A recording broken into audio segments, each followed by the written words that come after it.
tivermos fé como um grão de mostarda, nós removeremos montes. Não é o monte geológico, os montes das nossas imperfeições, das nossas falhas, dos nossos equívocos.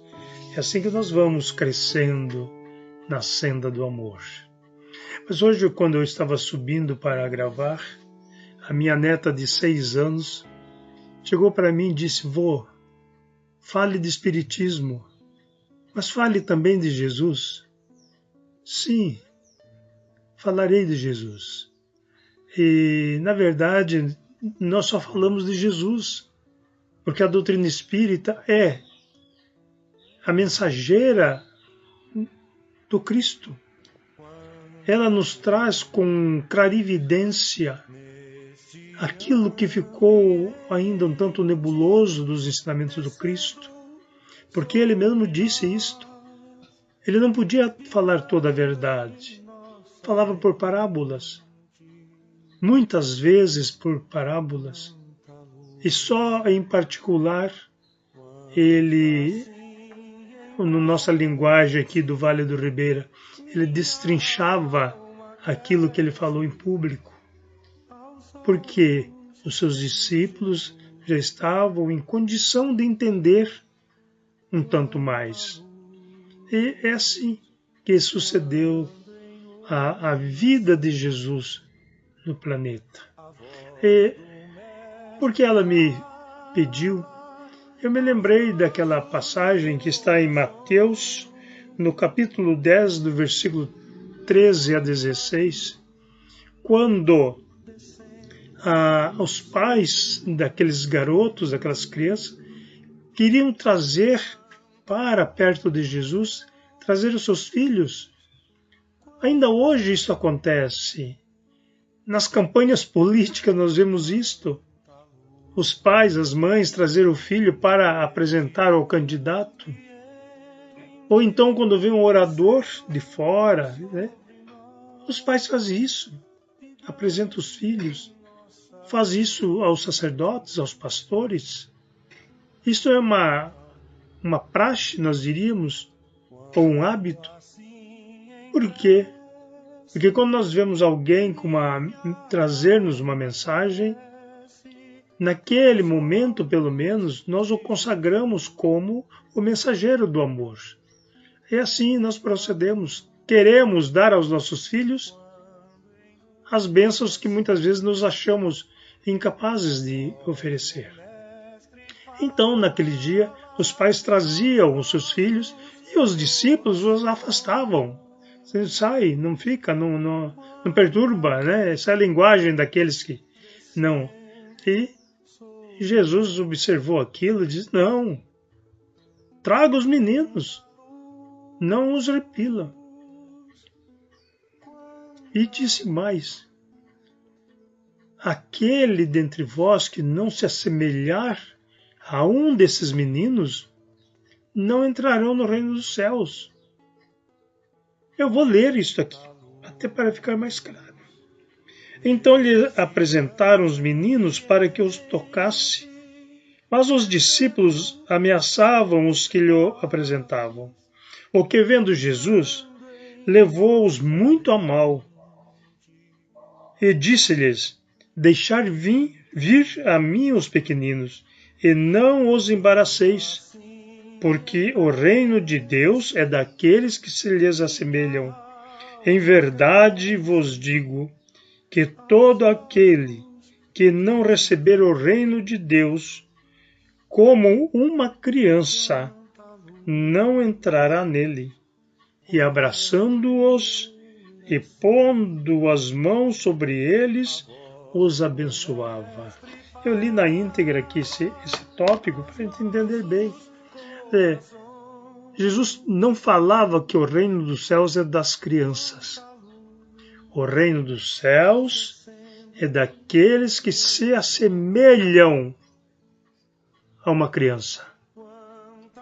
Aí a gente fica matutando aqui. O que quer dizer isto?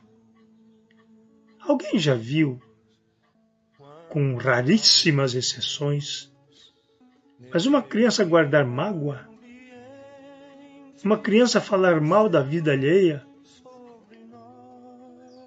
uma criança entrar num ambiente qualquer e roubar. Eu falo criança, não de uma idade já que passa a raciocinar. A pessoa briga com uma criança, daqui a pouco a chama e ela vem. Esqueceu. Não agasalhou na sua mente as ofensas. Então Jesus diz exatamente isto. Aqueles que não se assemelharem a uma criança. O que quer dizer?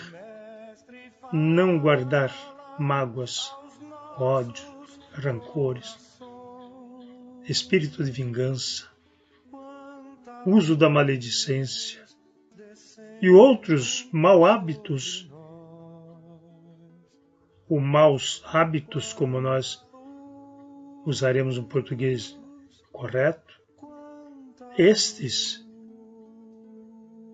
que não se libertarem desses defeitos não terão o reino de Deus. Mas como? Porque o reino de Deus é puro. Não tem misturas de, olha, você fez mais bem do que pecado, vai para o céu. Fez mais mal do que bem, vai para o inferno. Não é assim. Isto é teologia. Homens criando normas para subjugar pessoas. São os famosos dogmas teológicos. Mas Jesus fala de simplicidade. Aquele que não guarda rancor. O solícito. Não é solícito de aparência. Oi, meu irmão, e tal, e abraça. A pessoa vira as costas, ele vai dizer, olha, cuidado, hein? Esse camarada não é confiável. Espera aí. Aí nós perguntamos logo, quem não é confiável? Aquele que foi ou aquele que a presença foi cheio de verniz e na ausência ainda é uma madeira bruta para ser cepilhada, né? Eu sou do tempo do cepilho, meu pai usava cepilho, que era para alisar a madeira, e depois passar a lixa grossa, e vai decrescendo a capacidade da lixa, ou a espessura da lixa, até ficar na zero, para que a madeira fique lisinha. Aí, então, está pronta para o móvel. É assim que nós somos, queridos amigos. Nós estamos nos polindo aos poucos, nas nossas imperfeições, nas nossas falhas, muitas vezes agredindo, mesmo sem querer, porque é o nosso ímpeto que comanda. Paulo falava isto. Eu sei o que é correto, o que é bom, mas eu faço mal. Porque ainda a força da materialidade que nos impulsiona. Às vezes assim, quem será que eu sou? Como é que eu sou? É fácil. Nos momentos de ímpetos, é a demonstração do que eu sou. Não é no templo, nos templos que nós somos aquilo que lá estamos. É na luta, na batalha do dia a dia, no lar, certo? Aquele que não viver, inicialmente, que não viver bem consigo mesmo, que não se amar. Depois, que não viver fraternalmente na família, na sociedade, na vida em si. Este ainda não tem o reino dos céus em si, porque o reino dos céus é puro. é benevolente por excelência. Aí nós vamos refletindo. O que é assemelhar-se a uma criança? Não é ser bobo das pessoas, mas é ser prudente. É não entrar no conto do vigário, me perdoe os senhores vigários, que não é os senhores que me refiro, não sei por que inventaram isso também, mas os meus pais já falavam isso, os meus avós já falavam. Cuidado com o conto do vigário. Não entendo por quê, mas seguir o que João, o evangelista, na sua carta recomenda. Amados, não creiais em todos os espíritos. Antes experimentais se eles vêm de Deus, ou se são de Deus.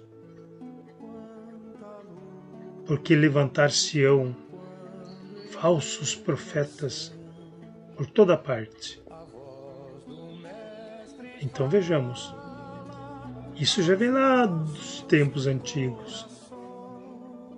As mistificações, as curas enganosas, os milagres mentirosos para se locupletarem financeiramente. Nisso tudo não existe a presença de Jesus. E alguém diz, mas por que alguém vai numa dessas igrejas e é curado? Jesus responde, a tua fé te curou. Tem pessoas que são curadas no lar, faz a oração, ao dormir é assistido pela espiritualidade. Porque teve fé, teve vontade de receber. Então é aí que nós voltamos à criança. Não é que sejamos uma sociedade de ingênuos, de ficar na rua brincando de bolinha de gude, de soltar pipas. Não é isto. Mas até de fazer isso com os nossos filhos. Porque para eles isto é importante. Qual garoto que não gosta de empinar uma pipa? Com as recomendações de não colocar caco de vidro, aqueles elementos que às vezes e até com frequência degolam pessoas. Mas ali no entretenimento, fazendo com que o filho vibre de felicidade, jogar uma bolinha com as crianças, brincar de boneca com as meninas.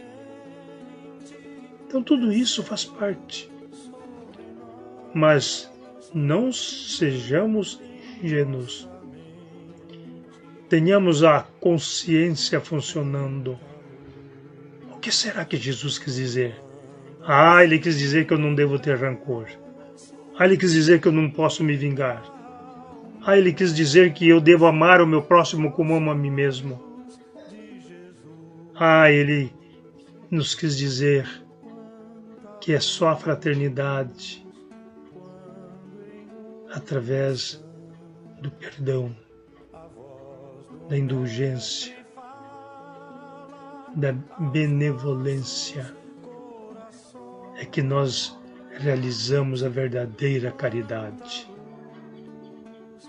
É assim que nós vamos seguindo. Cada dia um passo ou um meio passo. O que importa é que nós estamos indo para frente. O espírito não retrograda.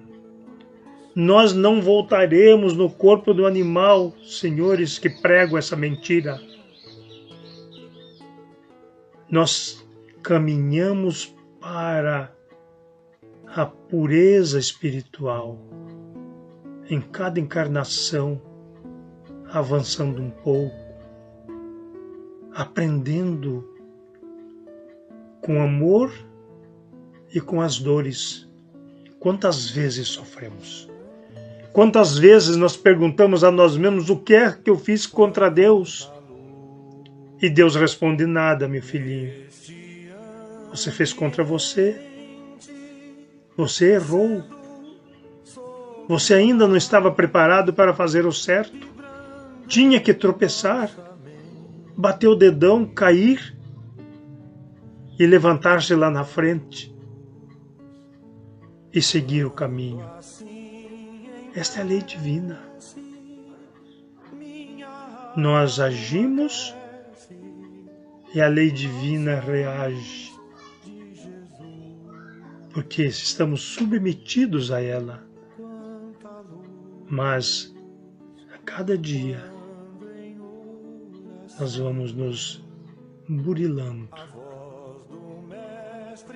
Se hoje somos um vagalume, nos esforcemos para ser uma lâmpada incandescente. Se já chegamos à condição da lâmpada, batalhemos para ser uma luminária no poste da avenida. Se chegamos a ser uma luminária, pensemos então que podemos ser um holofote, um archote, iluminando ao longe aqueles que estão vindo. E assim, aos poucos, é que um dia nós acenderemos as estrelas, cintilantes no espaço, derramando bálsamos de paz, de amor, àqueles que ainda rastejam nos mundos inferiores. Tudo se encadeia em a natureza. Ensinam-nos os espíritos. E dizem lá que até os espíritos puros, chamados arcanjos por nós, iniciaram pelo átomo. Não iniciaram como átomo, mas pelo átomo, animando os menores seres viventes, ascendendo nos tempos as condições de luminares. Nós estamos nesse caminho. Por mais mal que você seja, um dia você será iluminado. Por mais mal que ainda eu seja, pelos meus equívocos, pelos meus ímpetos, eu creio nisto e tenho certeza que Deus não nos ampara, mas não nos dá de bandeja aquilo que nós haveremos de conquistar. Queridas irmãs, irmãos, amigos de todas as crenças que me assistem, recebam o meu abraço fraternal e que Deus nos abençoe.